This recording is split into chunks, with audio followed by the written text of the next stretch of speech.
pour que en novembre 1966, Modibo Keïta, président de la République du Mali, sa mère allait au pèlerinage à la Mecque avec sa sœur aînée, Hawa. Au moment de leur départ, il a estimé que président de la République, il n'avait pas d'argent à leur donner.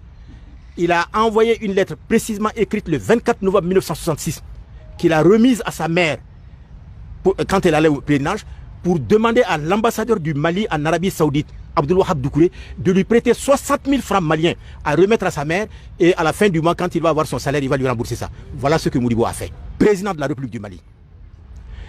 Quand il y a eu l'éclatement de la Fédération du Mali, en 60, les Sénégalais ont envoyé beaucoup de Soudanais.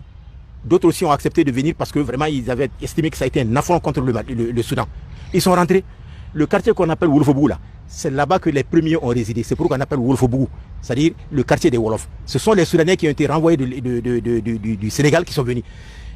Et Modibo, à l'époque, estimé président de la République, la future République du Mali, il a lancé un appel pour demander à tous ceux qui peuvent apporter des contributions. Ils ont créé un fonds spécial pour appuyer ceux qui sont venus du Sénégal. Certains sont venus avec seulement leurs habits. Ils n'avaient rien, absolument rien à manger. Donc il a lancé un appel pour créer un fonds spécial d'appui aux Soudanais venus du Sénégal. Ce fonds, pour l'alimenter, pendant 2 ans, il a renoncé à son salaire, à la moitié de son salaire, pendant 2 ans, en faveur de ce fonds. Et vous savez combien il gagnait à l'époque? 175 000 francs. 175 000 francs maliens, président de la République, jusqu'à sa mort. C'est 8 années au pouvoir, 8 ans, de 60 à 68. Tout son salaire cumulé pendant les 8 années, ça ne faisait que 23 millions de francs maliens. Divisé par 2, ça fait à peine 12 millions de francs CFA. Pendant 8 ans, ce qu'il a gagné, il n'a jamais touché à 1 franc du denier public. Jamais.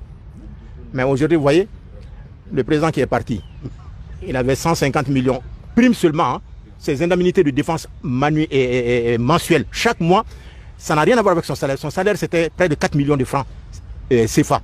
Mais en plus des 4 millions de francs CFA, il avait droit à 150 millions de francs CFA par mois. S'il veut qu'il mette le feu à ça, on ne va jamais contrôler. 150 millions plus son salaire. Donc il avait 154 millions par mois. Alors où est-ce qu'on va? Dans un pays où vous êtes tous là, peut-être la plupart d'entre vous, c'est des chômeurs. Vous avez terminé vos études. Mais cet argent-là, ça aurait pu créer des emplois pour tous. Et si vous restez assis les bras croisés, je ne le souhaite pas. Associez-vous à ceux qui ont lutté pour le changement. Sinon, si vous laissez le champ à d'autres vautours qui sont en train de s'organiser pour essayer de tromper les militaires, vous allez avoir des situations pires que ce que vous avez vécu sur UBK. Donc mobilisez-vous autour du M5.